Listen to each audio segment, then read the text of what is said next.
জাগরণের সকলকে স্বাগত জানাই। আজকে বলবো দেবী কর্ণগীর কথা। অনেক বছর আগে মাদুরাই শহরে এক ভয়াবহ অগ্নিকাণ্ড ঘটেছিল। এই অগ্নিকাণ্ড হয়েছিল দেবী কর্ণগীর ক্রোধ থেকে। দেবী কর্ণগী প্রথম জীবনে একজন সাধারণ গৃহবধূ ছিলেন। তার স্বামী কোবলন তাকে পরিত্যাগ করে মাধবী নামে এক নর্তকীর সাথে বাস করেন কিছুদিন।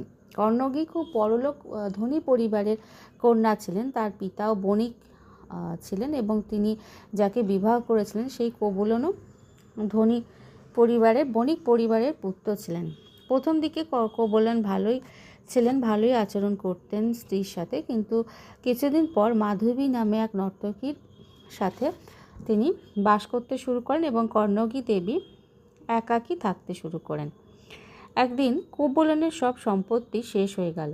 তিনি আবার কর্ণগীর কাছে ফিরে আসলেন। কর্ণগী তো খুব খুশি হলেন, নিজের পায়েল দিলেন কোবলনকে বিক্রি করে নতুন ব্যবসা শুরু করার জন্য।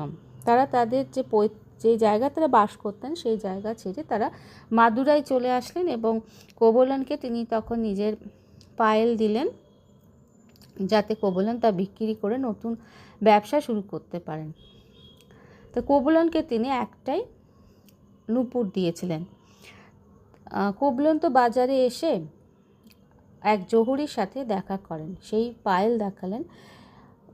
কিছুদিন আগে সেই রাজ্যের রানী পাণ্ড্য রানীর, তখন মাদুরাইয়ের রাজত্ব করতেন পাণ্ড্য বংশীয় রাজারা, পাণ্ড্য রানীর পায়েল চুরি হয়েছিল। জহুরি বা স্বর্ণকার ভাবলেন যে এই পায়েলই মহারানীর সেই চুরি যাওয়া পায়েল। জহুরি নিজেই আসলে বদমাইশ ছিল, তিনি ওই মহারানীর পায়েল বা নূপুরটা চুরি করেছিল, কিন্তু সে ভাবলো যে কোবলনের ঘাড়ে সব দোষ চাপিয়ে দেবে। তিনি রাজাকে খবর দিলেন, কোবলন বন্দী হলেন। পাণ্ড্য রাজা তার কোনো কথাই শুনলেন না, মৃত্যুদণ্ড দিলেন কোবলনকে। দুটি পায়েল দেখতে কিছুটা অনেকটাই একরকম ছিল, কিন্তু ডিজাইনে সামান্য হেরফের ছিল। এদিকে কোবলন ফিরছেন না দেখে কর্ণগী শহরে আসলেন। তিনি যখন খবরটা শুনলেন লোকজনের কাছে, প্রথমে তো বিশ্বাস করতে পারলেন না। তারপর রাজার দরবারে এসে তিনি অনেক কথা শোনালেন রাজাকে। তিনি তখন তার আর একটা পায়েল রাজাকে দেখালেন, বললেন, তুমি কেমন রাজা, নিজের জিনিস চিনতে পারো না? রানীর নূপুরের ডিজাইনের সাথে কিছুটা মিল থাকলেও হুবহু মিল ছিল না। অনেক রকম গল্প কথিত আছে, তার মধ্যে একটি হলো যে কর্ণগীর পায়েলের মধ্যে রুবি ছিল আর রানীর পায়েলের মধ্যে হীরা ছিল।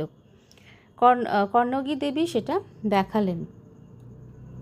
রাজা বুঝতে পারলেন তিনি ভুল করেছেন। এইবার দেবী কর্ণগীর শোকে দুঃখে দেবী কর্ণগীর চোখ দিয়ে আগুন ঝরতে লাগলো। চোখের জলে সেই আগুনে মাদুরাই শহরে আগুন লেগে গেল। সবাই দৌড়তে শুরু করলো প্রাণে বাঁচার জন্য। তখন মাদুরাই শহরকে রক্ষা করলেন মা মীনাক্ষী। তিনি প্রকট হলেন, কর্ণগী দেবীকে দেখা দিলেন, তার ক্রোধ প্রশমিত করলেন, আগুন নিভে গেল। কর্ণগী দেবী শান্ত হয়ে বা তপস্যায় বসলেন। তিনি গভীর ধ্যানে ডুবে গেলেন। খ্রিস্টীয় ৫ম শতাব্দীতে ইলাঙ্গ আতিগাল নামে একজন জৈন সন্ন্যাসী এই শিলাপাট্টিকরম কাব্য লিখেছিলেন। তিনি তার ভাই কোনো এক চের রাজার থেকে এই গল্প শুনেছিলেন। তিনি নিজেও চের রাজকুমার ছিলেন। এই কাহিনী বহু যুগ আগে থেকেই লোকে জানত।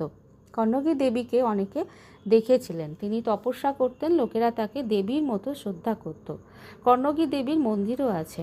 কেরালা, তামিলনাড়ু এবং শ্রীলঙ্কায় তার পুজো হয়। আগে একসময় তো খুব ধুমধাম করে তার পুজো হতো, কিন্তু আস্তে আস্তে খ্রিস্ট ধর্মের প্রসার ঘটলো এই দক্ষিণের এই রাজ্যগুলোতে। তারপর থেকে কর্ণগী দেবীর পূজা কিছুটা কমে গেল। এখনও কিছু কিছু জায়গায় তার পুজো হয়। জৈন ও বৌদ্ধরাও তাকে দেবী মনে করে পুজো করে।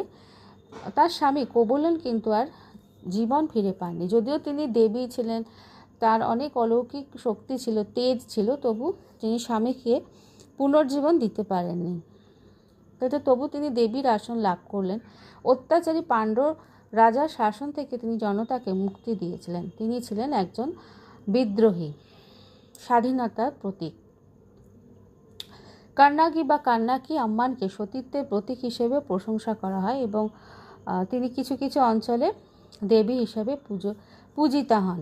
শ্রীলঙ্কার সিংহলি বৌদ্ধদের দ্বারাও দেবী পাট্টিনি, শ্রীলঙ্কার তামিল হিন্দুদের দ্বারা কান্নাকি আম্মান এবং দক্ষিণ ভারতের কেরালা রাজ্যে কোডুঙ্গুল্লার ভগবতী ও আতুকাল ভগবতী হিসাবে পূজিতা হন। কেরালিরা বিশ্বাস করেন কান্নাকি দেবী ভদ্রকালীর অবতার, যিনি কোডুঙ্গালুরে পৌঁছেছিলেন এবং কোডুঙ্গালুর মন্দিরে মোক্ষ লাভ করেছিলেন। তো কর্ণগী দেবী সম্পর্কে এরকম আরও অনেক কথা, অনেক গল্প প্রচলিত আছে। শ্রীলঙ্কার লোককাহিনী অনুসারে মাদুরাই পুড়িয়ে দেওয়ার পর কর্ণগী কেরালায় যাত্রা করেন এবং অবশেষে প্রাচীন মণিপল্লবের নিকটবর্তী পুঙ্গুডুথিভু দ্বীপে এসে পৌঁছান। তিনি শ্রীলঙ্কার প্রায় 25টি স্থান পরিদর্শন করেছিলেন, প্রধানত পূর্ব উপকূল বরাবর। একজন বৃদ্ধার ছদ্মবেশে তিনি কিছু পশুপালকের কাছে খাবার চেয়েছিলেন এবং তারা তাকে মহিষের দুধ দিয়ে তৈরি পোঙ্গল দিয়েছিল। পরে তিনি সমুদ্রের জল দিয়ে জ্বালানো একটি প্রদীপ চেয়েছিলেন। তিনি একজন ডাইনি হতে পারেন এই ভয়ে জেলেরা গ্রামবাসীদের কাছে সাহায্য চেয়েছিল।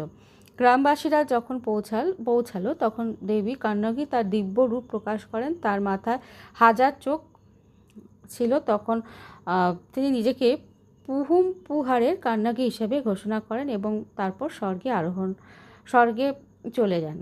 দিব্য রথে করে স্বর্গে চলে যান। গ্রামবাসীরা বৈশাখ মাসে পালিত বার্ষিক উৎসবে তাকে প্রদীপ জ্বালায় এবং পোঙ্গল নিবেদন করে।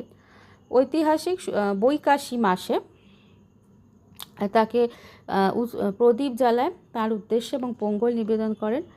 ঐতিহাসিক সূত্র থেকে জানা যায় যে রাজা গজবাহু প্রথম পরবর্তীকালে কর্ণগীকে পত্তিনী হিসাবে স্বীকৃতি দেন এবং তাকে শ্রীলঙ্কার রক্ষাকর্ত্রী দেবী হিসাবে প্রতিষ্ঠা করেন।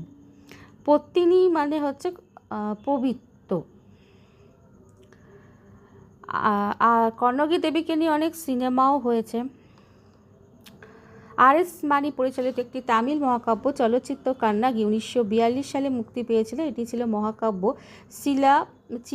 শিলাপট্টিকরম অবলম্বনে নির্মিত প্রথম তামিল চলচ্চিত্র। 1964 সালে পরবর্তীকালে পুম্পুহার নামে একটি অনুরূপ দ্বিতীয় চলচ্চিত্র মুক্তি পায়। চেন্নাইয়ের মেরিনা সমুদ্র সৈকতে কর্ণগীর একটি মূর্তি আছে, তার পায়ের নূপুর হাতে নিয়ে।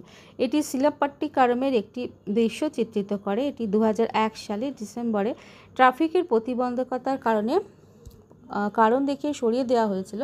পরে 2006 সালের জুন মাস থেকে মূর্তিটা আবার সেই জায়গায় পুনঃস্থাপিত করা হয়। 2016 সালের 5ই মে শ্রীলঙ্কায় পাত্থিনী নামে একটি সিংহলি চলচ্চিত্র মুক্তি পায়। দেবী পাত্থানী বা কর্ণগীর ভূমিকায় অভিনয় করেছিলেন পূজা উমাশঙ্কর। আজকের গল্প এখানেই শেষ হলো। আবার ফিরে আসবো খুব তাড়াতাড়ি নতুন কোনো গল্প নিয়ে। দেবী কর্ণগীর কথা কি আপনারা জানতেন?